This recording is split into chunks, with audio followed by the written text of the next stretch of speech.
Morning બાળકો. Good morning બાળકો. આપણે લાસ્ટ લેક્ચરની અંદર વિદ્યુત ધ્રુવ, પોટેન્શિયલ અને ઊંચી ઓક્સિડેશન અવસ્થા ધરાવતા સંયોજનોની સ્થાયીતા વિશે થોડું ભણ્યા હતા. મેં સાથે એ પણ કહ્યું હતું કે એમાં ખાસ MCQ લક્ષી ઇમ્પોર્ટન્ટ પ્રશ્નો નીકળતા નથી, તેમજ એમાં પરીક્ષાલક્ષી પણ મહત્ત્વનો મુદ્દો નથી. આમ જોવા જઈએ તો ચેપ્ટરનો બોરિંગ મુદ્દો કહી શકાય એ ટાઈપનો હતો. બાળકો, હવે નેક્સ્ટ જે છે એ જરા સમજી લઈએ. આ ચેપ્ટરમાંથી પરીક્ષાલક્ષી આવવાની સંભાવનાઓ થોડી ઓછી રહે છે બાળકો, પણ MCQમાં ક્યાંક ક્યાંક પ્રશ્નો બની શકે છે. એક મુદ્દો મહત્ત્વનો એક સમજીએ. Magnetic property. મેગ્નેટિક પ્રોપર્ટી મતલબ ચુંબકીય ગુણધર્મો. જ્યારે પદાર્થને બાહ્ય ચુંબકીય ક્ષેત્રમાં મૂકવામાં આવે ત્યારે પદાર્થ જનરલી બે પ્રકારના ચુંબકીય ગુણ ધરાવતો હોય છે: અનુચુંબકીય અને પ્રતિચુંબકીય. જો કે ઘન પદાર્થ ઘન અવસ્થા ચેપ્ટરની અંદર છેલ્લા મુદ્દામાં પદાર્થના ચુંબકીય ગુણધર્મોમાં તમે 5 પ્રકારના ચુંબકીય ગુણ ભણી ગયા છો. અનુચુંબકીય, જેને પેરામેગ્નેટિક કહેવાય છે; પ્રતિચુંબકીય, જેને ડાયામેગ્નેટિક કહેવાય છે; પછી ફેરોમેગ્નેટિક, જેને લોહ ચુંબકીય; એન્ટી ફેરોમેગ્નેટિક, જેને પ્રતિ લોહ ચુંબકીય; અને છેલ્લો ફેરીમેગ્નેટિઝમનો ગુણ. 5 પ્રકારના ચુંબકીય ગુણ પૈકી મહત્ત્વના છે 2 મિત્રો: અનુચુંબકીય, જેને પેરામેગ્નેટિક કહીશું, અને પ્રતિચુંબકીય, જેને ડાયામેગ્નેટિક કહીશું.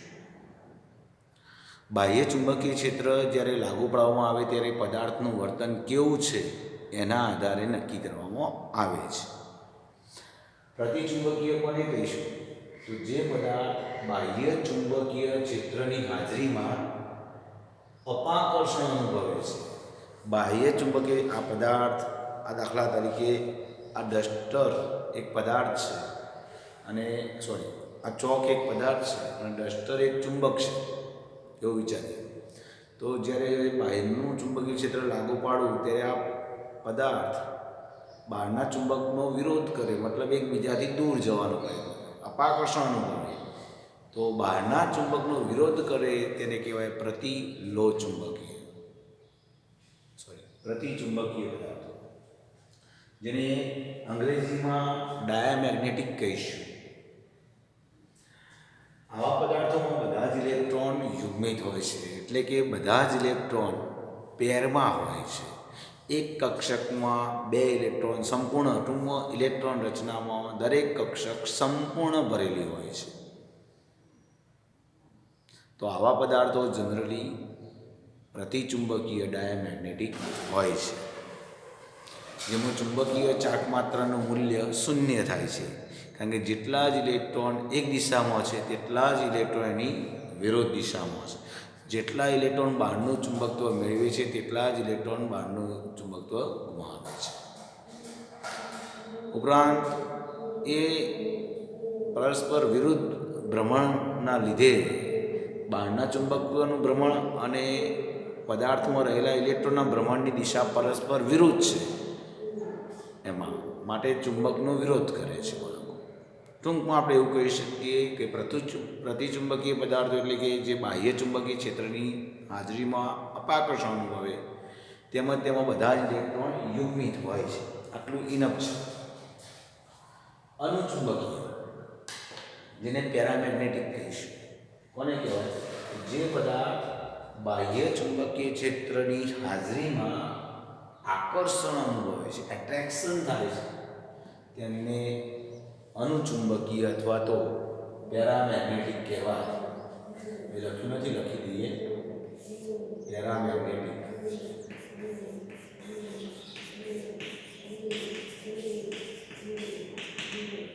પેરામેગ્નેટિક કહી શકાય.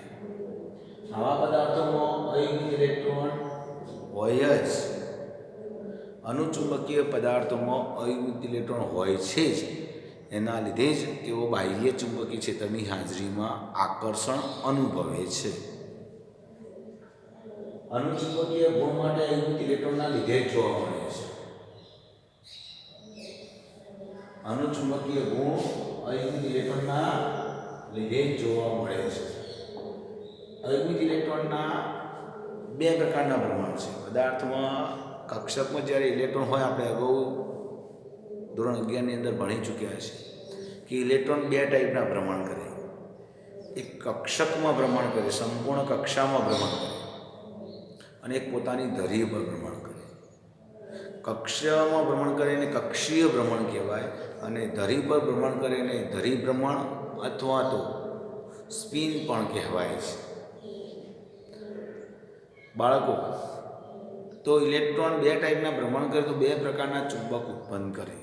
એક કક્ષકીય ભ્રમણના લીધે ઉત્પન્ન થતું ચુંબકત્વ, અને બીજું છે સ્પિન ભ્રમણના લીધે, સ્પિન વેગમાન જેને કહેવાય, ભ્રમણ વેગમાનના લીધે ઉત્પન્ન થતું ચુંબકત્વ. તો ઇલેક્ટ્રોન બે ટાઈપના ભ્રમણ કરે છે, બે ટાઈપમાં વેગમાન ધરાવે. ઇલેક્ટ્રોન બે ટાઈપના વેગમાન ધરાવે. એક સ્પિન કોણીય વેગમાન, જેને કહેવાય સ્પિન એન્ગ્યુલર મોમેન્ટમ, અને બીજું છે ઓર્બિટલ એન્ગ્યુલર મોમેન્ટમ. મતલબ ઇલેક્ટ્રોન બે પ્રકારના વેગમાન ધરાવે છે. કક્ષકીય એટલે કે ઓર્બિટલની અંદર, કક્ષાની અંદર, અને બીજું પોતાની ધરી ઉપર. તો ઇલેક્ટ્રોન જેટલા પ્રકારના વેગમાન ધરાવે એટલા પ્રકારના ચુંબકત્વ ઉત્પન્ન કરે છે. પણ જો કે કક્ષકીય વેગમાન કરતાં સ્પિન એન્ગ્યુલર મોમેન્ટમ એટલે કે ભ્રમણ કોણીય વેગમાન, પોતાની ધરી પરનું કોણીય વેગમાન વધુ વખત થાય છે. જેમ પૃથ્વી પોતાની ધરી પર વધુ વખત ભ્રમણ કરે છે, જ્યારે સૂર્યની આસપાસ ભ્રમણ કરતાં 365 દિવસ જાય છે, જ્યારે પોતાની ધરી પર ભ્રમણ કરવા માટે એને 24 કલાકની જ જરૂર પડે છે. માટે કક્ષકીય ભ્રમણ, જેમ પૃથ્વીનું કક્ષકીય ભ્રમણ 365 દિવસમાં એક વખત થાય, જ્યારે પોતાની ધરી પર ભ્રમણ રોજનું એક વખત થાય. તો સિમ્પલ છે, એવું જ અહીં થાય બાળકો. સ્પિન ભ્રમણ જેને કહીએ, સ્પિન કે કોણીય વેગમાન જેને કહીએ છીએ, ભ્રમણ કોણીય વેગમાન, એ વધુ વખત થાય છે. તો ઉત્પન્ન થતું ચુંબકત્વ પણ કોના લીધે વધુ જોવા મળે? સ્પિન ભ્રમણના લીધે વધુ જોવા મળે. ઇલેક્ટ્રોનના ધરી ભ્રમણના લીધે ઉત્પન્ન થતું ચુંબકત્વનું મૂલ્ય વધુ હોય છે. કોની સાપેક્ષમાં? કક્ષકીય ભ્રમણની સાપેક્ષમાં. મતલબ કક્ષકીય ભ્રમણના લીધે ઉત્પન્ન થતું ચુંબકત્વ ખૂબ ઓછું હોય છે, જેને અવગણી શકાય.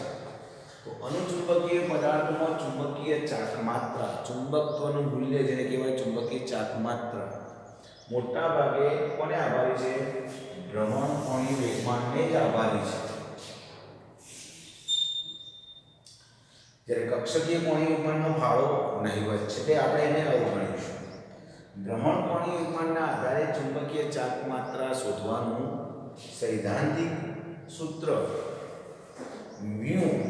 મ્યુ બરાબર √n × n+2 છે, જે n બરાબર અયુગ્મિત ઇલેક્ટ્રોનની સંખ્યા છે. Unpaired electron, number of unpaired electron. Bohr magneton એનો એકમ છે. બીએમ એ શું છે? બોહર મેગ્નેટોન એનો એકમ છે. પ્રાયોગિક મૂલ્ય સૈદ્ધાંતિક મૂલ્ય કરતાં થોડું જુદું પડે. સ્વાભાવિક છે કે સૈદ્ધાંતિક સૂત્ર માત્ર કોના પર આધારિત છે બાળકો? સ્પિન કોણીય વેગમાન, સ્પિન એન્ગ્યુલર મોમેન્ટમ ઉપર જ આધારિત છે. આ સૂત્ર યાદ રાખજો. ઓર્બિટલ મોમેન્ટમ ઉપર આધારિત નથી. ઓર્બિટલ એન્ગ્યુલર મોમેન્ટમ ઉપર આધારિત નથી, મતલબ કક્ષકીય ભ્રમણ પર આધારિત નથી. આ ચુંબકીય ચાર્જ માત્રા માત્ર સ્પિન એન્ગ્યુલર મોમેન્ટમ એટલે કે ભ્રમણ કોણીય વેગમાનના આધારે ઉત્પન્ન થતું ચુંબકત્વ બતાવે છે. ખરેખર પદાર્થોમાં બે પ્રકારના ભ્રમણ છે ઇલેક્ટ્રોનના. પણ કક્ષકીય કોણીય વિજ્ઞાનનો ફાળો નહિવત હોવાથી તેને અવગણી દીધું.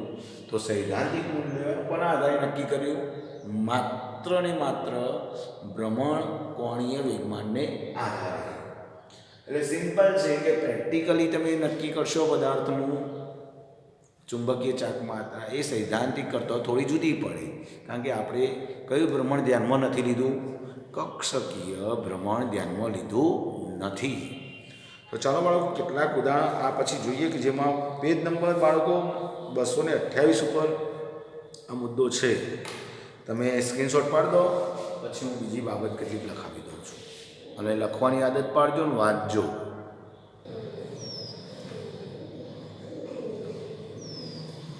બાળકો એક વાક્ય બીજું, લો ચુંબકીય જેને ફેરોમેગ્નેટિક કહીએ છીએ. તો જે પદાર્થો બહારના ચુંબક પ્રત્યે પ્રબળ રીતે આકર્ષાય, સ્ટ્રોંગલી એટ્રેક્શન થાય, પ્રબળ રીતે આકર્ષાય એકદમ બહુ તીવ્રતાથી, તો તેવા પદાર્થોને લોહ ચુંબકીય કહેવાય છે. અનુચુંબકીયમાં પણ આકર્ષાતા હતા, પણ પ્રબળ રીતે નહીં, નિર્બળ રીતે આકર્ષાય. જ્યારે લોહ ચુંબકીય પદાર્થો પ્રબળ રીતે આકર્ષણ અનુભવે છે, એ બહારનું ચુંબકત્વ પ્રબળ રીતે ગ્રહણ કરે છે, જ્યારે અનુચુંબકીય પદાર્થો નિર્બળ રીતે આકર્ષાય. આ ડિફરન્ટ. મતલબ એમ કહી શકાય કે લોહ ચુંબકીય પદાર્થો એ અનુચુંબકીય પદાર્થોનું એક પ્રબળ સ્વરૂપ જ છે. અનુચુંબકીય પદાર્થોના પ્રબળ સ્વરૂપને જ લોહ ચુંબકીય કહી શકાય. ઓકે, જાણકારી. બીજું, અનુચુંબકીય પદાર્થોની સૈદ્ધાંતિક ચુંબકીય ચાકમાત્રા શોધવાનું સૂત્ર આપણને ખબર છે. ટિટાનિયમ +2 માટે શોધવું છે. ધારો તો કઈ રીતે શોધાય? તો ટિટાનિયમ +2 ની ઇલેક્ટ્રોનના આર્ગોન, ટિટાનિયમની ઇલેક્ટ્રોન રચના શું થાય બાળકો? આર્ગોન 3d2, 22 નંબર છે, 3d2 4s2. આર્ગોન પછી 4sમાં 2 ઇલેક્ટ્રોન ભરાય એટલે 20 થાય, અને પછી 3d2. તો ટિટાનિયમ +2 મતલબ 4sમાંથી 2 ઇલેક્ટ્રોન જતા રહે, 3dમાં કેટલા બચ્યા? 2. તો 3dમાં 2 બચે એટલે 2 અયુગ્મિક ઇલેક્ટ્રોન થાય, એક એક ગોઠવાય. 5d કક્ષકોમાં એક એક ગોઠવાય. માટે અયુગ્મિક ઇલેક્ટ્રોનની સંખ્યા n બરાબર 2. જો n શું છે? અયુગ્મિક ઇલેક્ટ્રોનની સંખ્યા. સૂત્ર તમને ખબર છે, μ બરાબર √n × n+2. n ની જગ્યાએ 2 મૂકી દો તો જવાબ આવશે 2.84 સૈદ્ધાંતિક રીતે. જો 2 અયુગ્મિત હશે તો 2.84 આવે છે. એક અયુગ્મિત હોય તો 1.73 આવશે. ચલો, Fe+2 માટે ગણવું છે તો કેવી ગણાય? આવું પૂછાય છે, તમને આવડવું જોઈએ. તો Feની ઇલેક્ટ્રોનના Feનો નંબર 26 છે, આયર્ન Feનો નંબર 26. ઇલેક્ટ્રોનના આર્ગોન 3d6 4s2. હવે +2 કરીએ તો 4sના 2 ઇલેક્ટ્રોન જતા રહે, 3d6 બચે.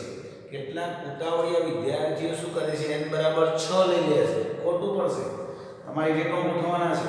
ચલો ગોઠવો. 1 2 3 4 અને 5, રાઈટ. અને છઠ્ઠો ઇલેક્ટ્રોન પાછો યુગ્મિત થાય, રાઈટ. તો અયુગ્મિક ઇલેક્ટ્રોન કેટલા બચ્યા? હવે ગણો. 4. ઘણા ઉતાવળિયા શું કરે? 3dમાં જેટલા ઇલેક્ટ્રોન હોય એટલા લઈ લે છે, અથવા તો શું કરે છે? Fe ઉપર +2 તો માટે 2 ઇલેક્ટ્રોન એવું વિચારી લે છે. એમ નહીં બાળકો, આ વિચારવાનું છે. n બરાબર કેટલા? અયુગ્મિક ઇલેક્ટ્રોનની સંખ્યા કેટલી? અહીં n બરાબર 4 છે. n બરાબર 4 તો 4.90 આવશે જવાબ. આ યાદ રાખી લેશો તો વાંધો નહીં, અને ગણશો તો પણ વાંધો નથી. √4 × 4 + 2 બોહર મેગ્નેટ્રોન એટલે 4.90 કમ્પ્લીટ. જોઈ શકો છો તમે. ચલો, ત્રીજું ઉદાહરણ, સ્કેન્ડિયમ +3 આર્ગોન. સ્કેન્ડિયમનો નંબર કયો બાળકો? પોઝ કરીને તમે ગણી નાખો. ચલો, તમે ગણી નાખો પોઝ કરીને. આર્ગોન, ચલો હું ગણાવું. આર્ગોન પછી શું આવે? સ્કેન્ડિયમ 21 એટલે 4s2 3d1 આવે, પણ +3 છે એટલે 3 ઇલેક્ટ્રોન જતા રહે, 3d0 4s0. પણ d માં ઇલેક્ટ્રોન છે જ નહીં, તો એ અયુગ્મિક ઇલેક્ટ્રોનનો કોઈ પ્રશ્ન આવતો નથી. જો n બરાબર 0 તો બરાબર 1 શું થાય 0 બી મતલબ તેનામાં ચુંબકીય ગુણ છે પ્રતિચુંબકીય કહેવાશે આ કેવો કહેવાય પ્રતિચુંબકીય કે બરાબર પ્રતિચુંબકીય છે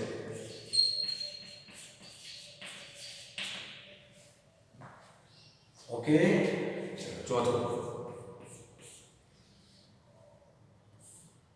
कोबाल्ट प्लस 2 चलो जाते गणो तो पॉज करें जाते गणी नाखो चलो इलेक्ट्रॉन ना बोलिए आर्गोन 3d7 4s2 થાય તો 3d7 લખવાનું થાય 4s માંથી ઇલેક્ટ્રોન જતો રહે બે ઇલેક્ટ્રોન જતા રહે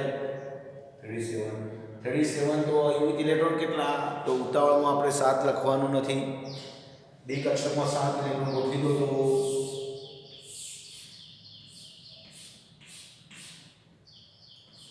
1 2 3 4 5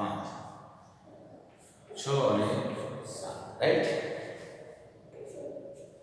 ઓકે તો આ યુનિટ કેટલા બચે 1 2 અને 3 n બરાબર 3 છે યો યુનિટ ઇલેક્ટ્રોન જોવાના છે માટે મ્યુ બરાબર 3.87 આવશે ભાગ નેગેટિવ સૂત્ર દ્વારા વાપરવાનું છે 3 × 3 + 2 3 + 2 ઓકે તો બાળકો 3.87 સૈદ્ધાંતિક ચુંબકીય ચાર્જ માત્રાનું મૂલ્ય છે આ બધા સૈદ્ધાંતિક મૂલ્યો છે તો આ જે કોઈ પણ આયનમાં આપણે ચુંબકીય ચાર્જ માત્રા શોધી શકીએ છીએ તો આ સાથે ચુંબકીય ચાર્જ માત્રાનો મુદ્દો પૂરો કરીએ છીએ બાળકો બીજો કોયડો આપેલો છે આ 8.8માં જો કોઈ પરમાણુનો પરમાણુ ક્રમાંક 25 હોય અને દ્વિસંયોજક આયનની ચુંબકીય ચાર્જ માત્રા ગણો બાળકોમાં બે રીતો છે જુઓ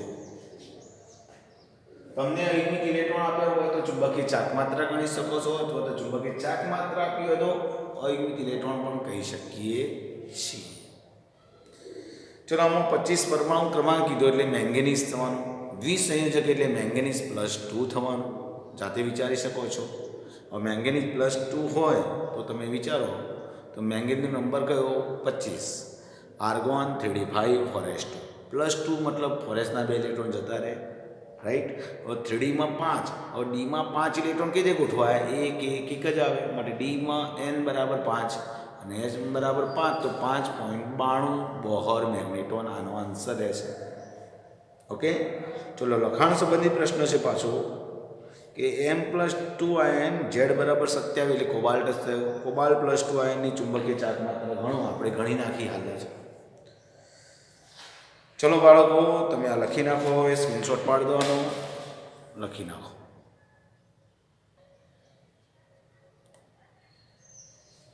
બાળકો આવો એક કોઠો આપણે મેમરાઇઝ કરી દઈશું તો વધુ સરળ રહેશે ગણતરી નહીં કરવી પડે અયુનિટ ઇલેક્ટ્રોનની સંખ્યા મેક્સિમમ ડી કક્ષકમાં 5 રહેતી હોય છે જો કે ક્રોમિયમની બાબતમાં 6 છે એ ગણતરી કરવી પડે આમાં ડી ઇલેક્ટ્રોન ધ્યાનમાં લેવાય એવું હોતું નથી ક્રોમિયમના પણ ઇલેક્ટ્રોન ગણતરી કરવી પડે તો એક યુનિટ ઇલેક્ટ્રોન હોય તો 1.73 bm જવાબ આવશે એક હોય તો 1 આવે છે એટલું સમજી લો 2 હોય તો 2.84 3 હોય તો 3.87 પાછળ બધા ના યાદ રાખો તો ચાલશે સિમ્પલ એમસીક્યુમાં જોવા માટે એમસીક્યુમાં જોઈ લેવો તાત્કાલિક જવાબ તો ખ્યાલ આવી જાય 4 હોય તો 4.90 5 હોય તો 5.92 મતલબ 1 હોય તો 1.72 આવે છે 2.84 1 હોય તો 1 બતાવે છે 2 હોય તો 2 3 હોય તો 3 ડાયરેક્ટ એમસીક્યુમાં વિકલ્પોમાં જવાબ શોધી લેવો હોય તો આ રીતે સમજી શકાય છે ચલો આના પર આવું યાદ રાખશો તો ફાયદો શું થશે આવા પ્રશ્નનો ફાયદો થશે એફીની એક ઓક્સિડેશન અવસ્થાની ચુંબકીય ચાર્જ માત્રા 5.92 bm છે તો એની ઓક્સિડેશન અવસ્થા જાણો હવે સિમ્પલ છે કે એફીનો નંબર 26 છે રાઈટ એફીનો નંબર 26 છે આર્ગોન ઇલેક્ટ્રોન પર લખીએ આર્ગોન 36 4s 6 ડીના ઇલેક્ટ્રોન બોલો શું થયો 6 ઇલેક્ટ્રોન બની ગયું તો પહેલાં એક બનાવે રાઈટ અને છઠ્ઠો એ બનશે ફોરેસ્ટના 2 ઇલેક્ટ્રોન લખી દઉં થઈ ગયું ઓકે હવે 5.92 છે મતલબ શું થાય બોલો 5.92 ક્યારે હોય 5 યુનિટ હોય ત્યારે તો 5 યુનિટ ક્યારે થશે કેટલા ઇલેક્ટ્રોન જાય તો કેટલાક વિદ્યાર્થીઓ શું કરે છે ડીમાંથી ડાયરેક્ટ એક ઇલેક્ટ્રોન ઓછો કરી નાખે 5 યુનિટ થઈ જશે તો ના એવું ના કરી શકાય તો કેટલાક વિદ્યાર્થીઓ બીજું એક કામ કરે એસમાંથી માત્ર એક કાઢી નાખે એટલે આ 4 ને એક આ 5 થઈ ગયું તો ડીમાંથી એક કેમ ના કાઢી શકાય પહેલાં એનું કારણ એ ઇલેક્ટ્રોન સૌપ્રથમ પહેલાં તો ફોરેસ્ટમાંથી દૂર થાય છે તો ફોરેસ્ટમાંથી દૂર કરાય પછી 3Dમાંથી જાય ડાયરેક્ટ 3Dમાંથી ના જાય આ એક ફોરેસ્ટનો માત્ર એક કેમ નથી કરાતો ફોરેસ્ટનો માત્ર એક ઇલેક્ટ્રોન જાય તો Feની ઓક્સિડેશન અવસ્થા +1 આવે અને Fe+1 જોવા મળતો નથી બાળકો જનરલી સંક્રાંતિ તત્વો માટે +2 થી અવસ્થા ચાલુ થાય છે અને પછી ઉપરની જોવા મળે છે જનરલી +1 કોપર +1 માં જ જોવા મળે છે બાકી નહીં બાકી એક પણ તત્વોમાં +1 જોવા મળતી નથી તો પહેલાં ફોરેસ્ટમાંથી એક ઇલેક્ટ્રોન દૂર નહીં કરીએ ડાયરેક્ટ 2 ઇલેક્ટ્રોન એક સાથે દૂર કરીશું ફોરેસ્ટના 2 ઇલેક્ટ્રોન જતા રહે પછી કેટલા બચે યુનિટ 4 આપણે 5 યુનિટ લાવવા હોય તો હજુ એક કાઢો એટલે 5 થાય માટે 2 અને 1 3 દૂર કરો મતલબ Feની ઓક્સિડેશન અવસ્થા અને 3 જતા રહેશે પછી 5 યુનિટ બચશે 5 આવે તો 5.92 હોય તો તમે સિમ્પલ ગણતરી કરી શકો છો 5.92 હોય તો 5 યુનિટ હોય 4.90 4 પોઈન્ટ સમથિંગ આપેલું હોય આપણને યાદ ના રહી પણ 4 પોઈન્ટ સમથિંગ આપી દીધું તો સમજી લેવાનું કે 4 યુનિટ છે 3 પોઈન્ટ ઉપર આપી દીધું તો 3 યુનિટ છે આ યુનિટ ઇલેક્ટ્રોન ઉપર જે તેની ઓક્સિડેશન અવસ્થા નક્કી કરી શકીશું બાળકો આ સાથે લગભગ આ મુદ્દાની લગભગ તમામ માહિતી મેં સમજાવી દીધી છે હવે આપણે નેક્સ્ટ ટોપિક જોઈએ છે સ્ક્રીનશોટ પાડીને લખી નાખો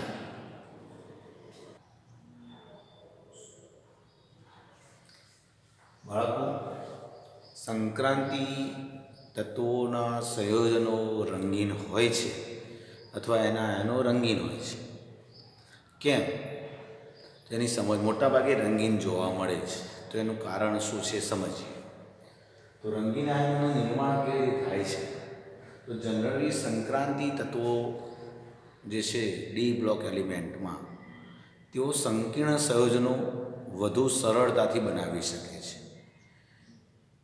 સંક્રાંતિ તત્વો સંકીર્ણ સંયોજનો કોમ્પ્લેક્સ કમ્પાઉન્ડ તમે ભણ્યા છો સંકીર્ણ સંયોજન શબ્દ સાંભળેલો છે જેમાં આપણે આવું લખી શકીએ છીએ સંકીર્ણ સંયોજનો બાબતમાં દાખલા તરીકે એક ઉદાહરણ કહું તો FeCN6 times 4 આ સંકીર્ણ આયન કહેવાય જેમાં આ ધાતુ છે અને આ લિગેન્ડ છે લિગેન્ડ તરીકે ઋણાયન એ તટસ્થ અણુ હોઈ શકે ધાતુ અને લિગેન્ડ વચ્ચે સવર્ગ સહસંયોજક બંધ બને છે સવર્ગ સહસંયોજક બંધ બને છે તમને ખ્યાલ છે તો ચોરસ કૌંસમાં લખીએ છીએ કોમ્પ્લેક્સ કમ્પાઉન્ડ છે બાળકો જેમાં લિગેન્ડ ઇલેક્ટ્રોન યુગ્મનું દાન કરે છે કોને કરે છે ધાતુને તો ધાતુ સંક્રાંતિ ધાતુઓ સરળતાથી સંકીર્ણ સંયોજનો બનાવી શકે છે એનું કારણ છે તેનો કદ નાનું છે ઊંચો ઓક્સિડેશન આંક ધરાવે છે તેમજ ડી કક્ષકો ખાલી છે અને ડી કક્ષકો ખાલી હોવાના લીધે તેઓ લિગેન્ડ પાસેથી ઇલેક્ટ્રોન યુગ્મ મેળવીને સવર્ગ સહસંયોજક બંધ બનાવે છે સંક્રાંતિ તત્વો સંકીર્ણ સંયોજનો કેમ બનાવી શકે એનું કારણ આપ્યું બાળકો તો પહેલું તો એનું કદ નાનું છે ધાતુ આયનોનું કદ નાનું છે વીજભાર વધુ ઇલેક્ટ્રોનને આકર્ષવાના છે કોના ઇલેક્ટ્રોનને આકર્ષવાના છે આ ઘટનામાં ઉલટું કામ થશે લિગેન્ડ ધાતુને ઇલેક્ટ્રોન આપશે. લિગેન્ડ કોને દાન કરશે? ધાતુને. ઇલેક્ટ્રોન ડોનર કોણ છે? લિગેન્ડ છે. ઇલેક્ટ્રોન એસેપ્ટર કોણ છે? ધાતુ છે. લિગેન્ડ તરીકે ઋણાયન કે તટસ્થ અણુ મોટા ભાગે હોય છે. તો ધાતુ પાસે શું હોવું જોઈએ? કદ નાનું, વીજભાર ઊંચો ઓક્સિડેશનાંક તેમજ ખાલી ડી કક્ષકો છે, જેથી સરળતાથી તેઓ લિગેન્ડ પાસેથી ઇલેક્ટ્રોન મેળવીને સવર્ગ સહસંયોજક બંધ બનાવી શકે છે. તો સંક્રાંતિ તત્વોની આ ખાસિયતના લીધે તેઓ સંકીર્ણ સંયોજન બનાવે છે. કોમ્પ્લેક્સ કમ્પાઉન્ડ કહેવાય. આ એક ઉદાહરણ છે. સંકીર્ણ સંયોજનમાં લિગેન્ડની હાજરીના લીધે એવું નહીં કે માત્ર ઋણાયન માઇનસ છે. તટસ્થ ઉદાહરણ પણ લખી શકાય. દાખલા તરીકે ચાલો આપણે એક ઉદાહરણ લખીએ તો પ્લેટિનમ.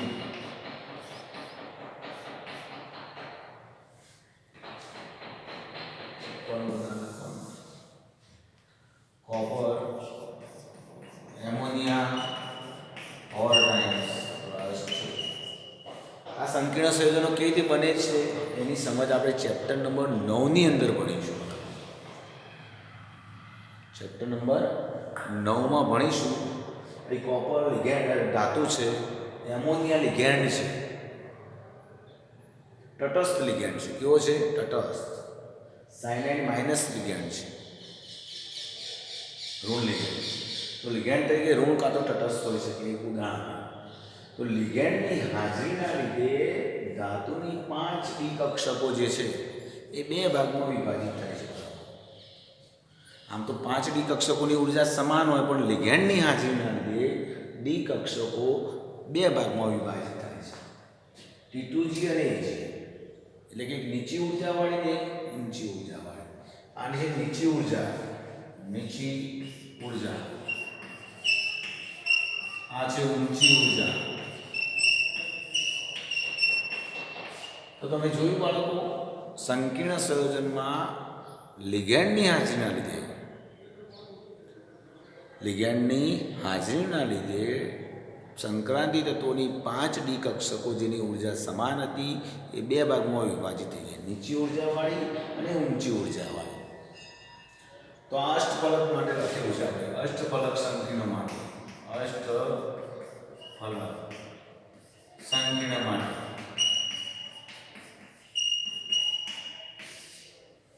અષ્ટફલક સંકીર્ણ જેમાં આજુબાજુ 6 લિગેન્ડ જોડાયા હોય ત્યારે અષ્ટફલક રચના આવે. આજુબાજુ 4 લિગેન્ડ જોડાય તો ચતુષ્ફલક રચના આવે.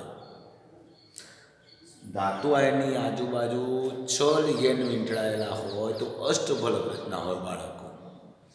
ધાતુ આયનની આજુબાજુ 4 લિગેન્ડ વીંટળાય તો ચતુષ્ફલક રચના આવે છે, સમચતુષ્ફલક. તો અષ્ટફલક સંકીર્ણ માટે આ ડી કક્ષકો કેટલી છે? 5 ડી કક્ષકો છે. આ 5 ડી કક્ષકો જેની ઉર્જા કેવી છે? સમાન, સમશક્તિક છે. કેવી છે? સમશક્તિ, ડી જનરેટ. પણ લિગેન્ડની હાજરીના લીધે 5 ડી કક્ષકો 2 ભાગમાં વહેંચાય છે. નીચી ઉર્જાવાળી ડી કક્ષક અને ઊંચી ઉર્જા. એના 2 પ્રકાર છે, T2G અને Eg. T2G માં કઈ કક્ષકો આવે? dxy, dyz, dzx. જ્યારે Eg એટલે કઈ કક્ષકો? dx2 y2 અને dz2. ડી કક્ષકોના 5 પ્રકાર એ આ રીતે વહેંચી દેવામાં આવે છે. નીચી ઉર્જાવાળી T2G કક્ષક, ઊંચી ઉર્જાવાળી Eg કક્ષક. આવું અષ્ટફલકમાં વિભાજન થાય. જ્યારે ચતુષ્ફલકમાં વિભાજન ઉલટું થઈ જાય. ચતુષ્ફલકો ઉપર થઈ જાય, T2G ઉપર જાય, Eg નીચે આવે. કેમ આવું થાય છે એ 9મા ચેપ્ટરની અંદર ભણીશું. ચેપ્ટર નંબર 9 અગત્યનું છે. તો સંકીર્ણ સંયોજનમાં આપણે શું સમજ્યા કે સંક્રાંતિ તત્વોની 5 ડી કક્ષકો જે સમાન શક્તિવાળી હોય છે તે લિગેન્ડની હાજરીના લીધે 2 ભાગમાં વહેંચાય છે. લિગેન્ડની હાજરીના લીધે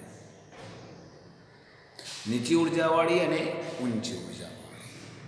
અષ્ટફલકમાં હોય ત્યારે નીચી ઉર્જાવાળી કઈ બને? T2G અને ઊંચી ઉર્જાવાળી Eg. ચતુષ્ફલકમાં કઈ બને? ઉલટું થઈ જાય. બે ભાગ તો પડે જ. હવે શું થાય, ઇલેક્ટ્રોન ધારો કે નીચી ઉર્જાવાળી ડી કક્ષકમાં છે, અયુગ્મિક ઇલેક્ટ્રોન ધારો કે આમાં છે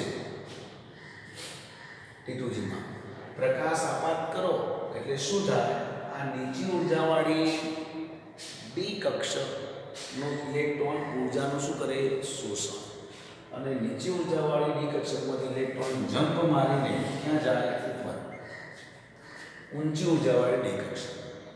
ત્યારે તે ઉર્જાનું શોષણ કરે માટે ઉત્તેજિત અવસ્થામાં પહોંચ્યો કહેવાય. નીચી ઉર્જાવાળી ડી કક્ષકના ઇલેક્ટ્રોનો પ્રકાશ આપાત કરવાથી તે ઉર્જાનું શોષણ કરશે, માટેની ઉર્જા વધતા તે ઊંચી ઉર્જાવાળી ડી કક્ષકમાં જશે. આ ઉત્તેજિત અવસ્થાની ઉર્જા કેટલી હશે એનો આધાર કોના ઉપર હોય, એને કેટલી ઉર્જાવાળા પ્રકાશનું શું કર્યું, શોષણ, કેટલી આવૃત્તિવાળા પ્રકાશનું શું કર્યું, શોષણ. તો એ આવૃત્તિ ઉર્જાનું મૂલ્ય કેટલું હોય, h nu જેટલું. કોઈ પણ પ્રકાશની ઉર્જા કેટલી હોય બાળકો, h nu. એમાં h શું છે, પ્લાન્ક કોન્સ્ટન્ટ, એ તો કોન્સ્ટન્ટ છે. તો ઉર્જાનો આધાર બધો ન્યુ ઉપર જશે, ન્યુ આવૃત્તિ, પ્રકાશની આવૃત્તિ જેટલી વધુ તેટલી ઉર્જા વધુ. તો આપાત કરેલા પ્રકાશની આવૃત્તિને અનુરૂપ તે ઉર્જાનું શું કરશે, શોષણ. જેટલી આવૃત્તિ વધુ એટલે ઉર્જા વધુ શોષશે, એટલો વધુ ઉપરની તરફ જશે. તો પ્રકાશની આવૃત્તિને અનુરૂપ ઉર્જાનું શોષણ કરશે અને ઊંચી ઉર્જા અવસ્થા ધારણ કરશે. હવે આ સ્થિતિમાં શું થાય બાળકો, તો પ્રકાશ આપાત કર્યો હોય તમે, દ્રશ્યમાન પ્રકાશ, આ પદાર્થ હોય, દાખલા તરીકે હું અહીં દોરું, તમે જુઓ,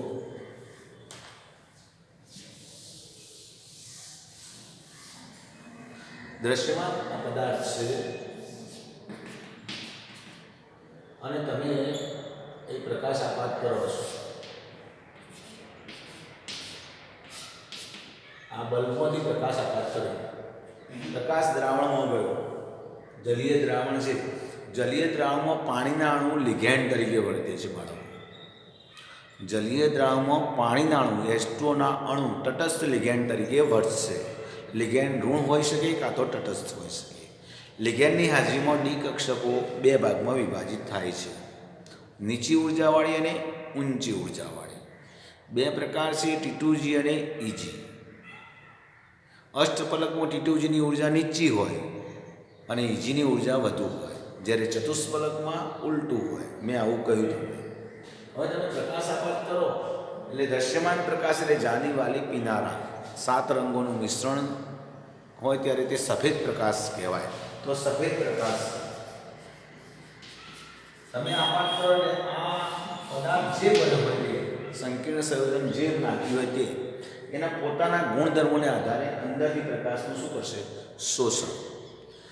7 રંગોના પ્રકાશમાંથી અમુક આવૃત્તિના વિકિરણો તે શોષણ કરે, બધી ના કરે, અમુક આવૃત્તિના વિકિરણનું શોષણ કરે.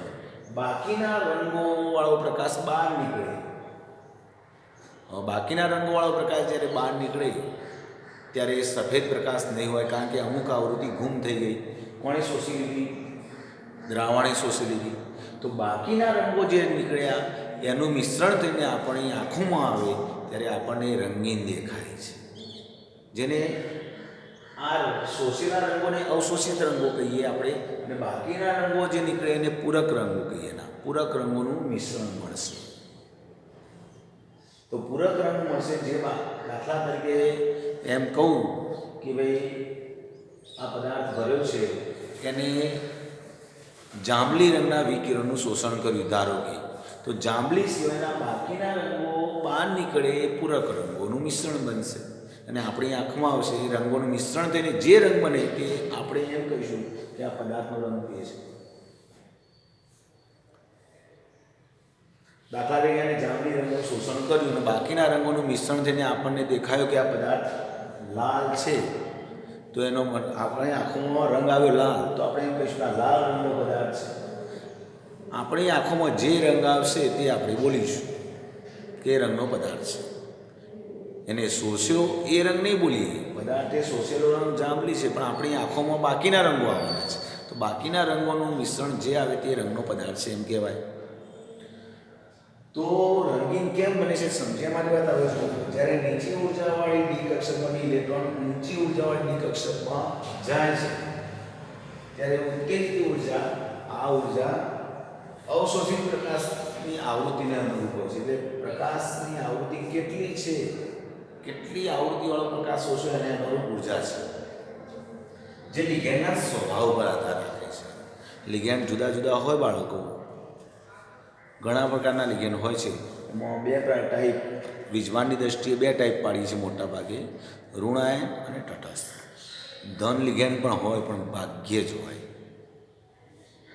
ઋણ લિગેન્ડ ઘણા બધા હોય, સાયનાઇડ હોય, ક્લોરાઇડ હોય, બ્રોમાઇડ હોય, પછી સલ્ફેટ આયન હોય, થાયોસલ્ફેટ હોય, થાયોસાયનાઇડ હોય, ગમે તે છે, ઘણા બધા છે. તટસ્થ લિગેન્ડ પણ છે, H2O છે, કાર્બોનિલ છે, CO જેને કહેવાય કાર્બન મોનોક્સાઇડ, એમોનિયા છે, નાઇટ્રોસિલ છે, એનું આ તટસ્થ લિગેન્ડ છે. તો લિગેન્ડ એમાઇન સંયોજનો પણ તટસ્થ લિગેન્ડ છે. મિથાઇલ એમાઇન, પિરિડીન, આ બધા તટસ્થ લિગેન્ડમાં આવે બાળકો. તો લિગેન્ડો ઘણા બધા છે. લિગેન્ડના સ્વભાવ અલગ અલગ હોય. લિગેન્ડના સ્વભાવના આધારે આવૃત્તિનું શોષણ કરતા હોય છે. તો ડી કક્ષકોનું વિભાજન લિગેન્ડના સ્વભાવ પર થાય છે, એના આધારે થાય છે. તેમજ કેટલી આવૃત્તિવાળા પ્રકાશનું શોષણ કરશે તેનો આધાર પણ લિગેન્ડ ઉપર છે. તો તમે જુઓ, ડી કક્ષકોનું વિભાજન માટે જવાબદાર લિગેન્ડ છે, કેટલી આવૃત્તિવાળા પ્રકાશનું શોષણ કરશે એનો આધાર પણ લિગેન્ડ ઉપર છે. તો રંગીન બનવા માટે જવાબદાર કોણ છે? લિગેન્ડ. તો લિગેન્ડની ગેરહાજરી હોય તો ડી કક્ષકોનું વિભાજન થતું નથી, તો રંગીન દેખાવાનો નથી. બીજું ચલો અવલોકિત રંગ. આપણે અવલોકેલો રંગ એ અવશોષિત પ્રકાશના પૂરક રંગને અનુરૂપ હોય છે. એટલે કે આપણી આંખોમાં કયો રંગ આવે? પદાર્થે શોષ્યો ના હોય તેવો રંગ આવે. પદાર્થે જાંબલી રંગ શોષી દીધો તો બાકીના રંગો આપણી આંખમાં આવે. એના આધારે આપણે કહીશું કે રંગ કયો ધરાવે છે. જલીય દ્રાવણમાં પાણીના અણુઓ લિગેન્ડ તરીકે વર્તે છે. તો બાળકો, પુસ્તકમાં પેજ નંબર 229 ઉપર એક કોઠો આપેલો છે. એ રંગીન આયનો કયા રંગ ધરાવે છે એના આધારે છે. બીજી એક વાત કરી દઉં કે ડી કક્ષકમાં ઇલેક્ટ્રોન નીચી ઉર્જામાંથી ઊંચી ઉર્જામાં જાય એને ડીડી સંક્રાંતિ કહેવાય. શું કહેવાય? ડીડી સંક્રાંતિ.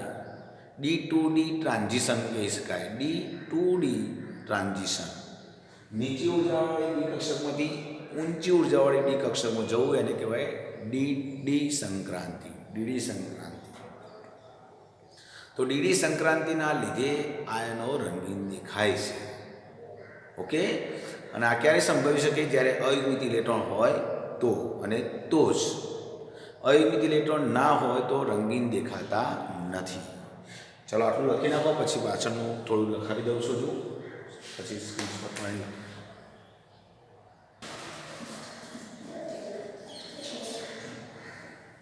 બાળકો જો કેટલીક માહિતી.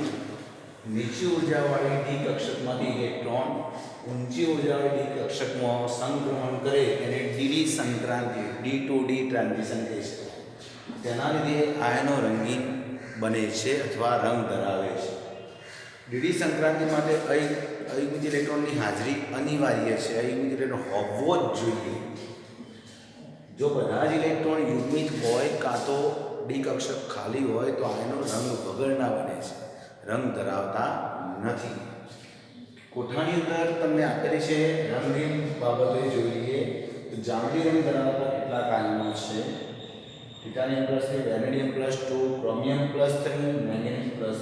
વાદળી રંગ ધરાવતા વેનેડિયમ +4, કોબાલ્ટ +3, કોપર +2, Cr+2. લીલો રંગ ધરાવતા વેનેડિયમ +3, Fe+2, નિકલ +2 છે. ગુલાબી રંગ ધરાવતા મેંગેનીઝ +2, કોબાલ્ટ +2 છે. પીળો રંગ Fe+3 નો છે. રંગવિહીન છે કોણ? Zn+2, scandium +3, ટિટાનિયમ +4. એની ખાસિયત શું? તો Zn+2 માં ડી કક્ષક સંપૂર્ણ ભરેલો છે, બધા જ ઇલેક્ટ્રોન યુગ્મિત છે. સ્કેન્ડિયમ +3 રંગ વગરનો હોવાનું કારણ ડી કક્ષકમાં ઇલેક્ટ્રોન જ નથી. ટિટાનિયમ +4 માં પણ ડી કક્ષકમાં ઇલેક્ટ્રોન નથી. અહીં ડીડી સંક્રાંતિ થતી નથી, માટે રંગ વગરના છે. રંગીન કોણ હોય? જેમાં ડીડી સંક્રાંતિ થાય. ઓકે, તો આ સાથે આ કોન્સેપ્ટ પૂરો કરીએ છીએ. બીજું, સંકીર્ણ સંયોજનોનું નિર્માણ લખેલું છે, તમે જુઓ એ મુદ્દો જરા ફટાફટ તમે જોઈ લો. હું લખતો નથી કશું બોર્ડ પર. સંકીર્ણ સંયોજનો બનાવવાની ક્ષમતા સંક્રાંતિ ધાતુઓ આયનો પાસે વિશેષ છે, કારણ મેં હમણાં જ કહ્યું કેટલાક સંકીર્ણ સંયોજનના ઉદાહરણ આપેલા જોઈએ. એફિસાયનાઇડ 6 -3, એફિસાયનાઇડ 6 -4, કોપર એમોનિયમ 4 ટાઈમ્સ +2, PTCl4 -2. બાળકો, જેમાં લિગેન્ડ 6 છે તેની રચના અષ્ટફલક હોય છે, જેમાં લિગેન્ડ 4 છે એમાં ચતુષ્ફલક રચના જનરલી હોય છે. સમચોરસ પણ હોઈ શકે. સંકીર્ણ સંયોજનો સરળતાથી સંકીર્ણ બનાવે છે એનું કદ, એનું કારણ આપ્યું છે, અંડરલાઈન કરી દેજો ને તમે લખી નાખજો. ધાતુ આયનોનું સાપેક્ષીય નાનું કદ, સંક્રાંતિ તત્વોનું નાનું કદ છે, તેમનો ઊંચો આયનીય વીજભાર જવાબદાર છે, અને બંધ બનાવવા માટે ડી કક્ષકો ખાલી એમના જોડે છે. સંકીર્ણ સંયોજનમાં શું થાય છે બાળકો? આપણે જોયું કે ધાતુ અને લિગેન્ડ વચ્ચે કયો બંધ બને? સવર્ગ સહસંયોજક. સવર્ગ સહસંયોજક બંધમાં શું થાય? લિગેન્ડ ઇલેક્ટ્રોન યુગ્મની પેર આપે છે, બંધમાં વચ્ચે મૂકે છે, અને ધાતુ આયન ખાલી ડી કક્ષકો હોવી જોઈએ જેથી એ સ્વીકાર કરી શકે. તો ધાતુ આયનો ખાલી ડી કક્ષકો હોવાના લીધે લિગેન્ડ પાસેથી ઇલેક્ટ્રોન યુગ્મનો સ્વીકાર કરી શકે છે, માટે તેઓ સરળતાથી સવર્ગ સહસંયોજક બંધ બનાવીને સંકીર્ણ સંયોજનો બનાવી શકે છે. ઓકે બાળકો, તો આ સાથે આપણે પેજ નંબર 230 ઉપર હવે પહોંચ્યા છીએ. આપણો નેક્સ્ટ ટોપિક રહેશે કેટાલિક પ્રોપર્ટી, ઉદ્દીપકીય ગુણધર્મ. નેક્સ્ટ 2-3 ટોપિક ભણી લઈશું પાછા. ઓકે, હવે ગુડ ડે, નાઇસ ડે, આવજો.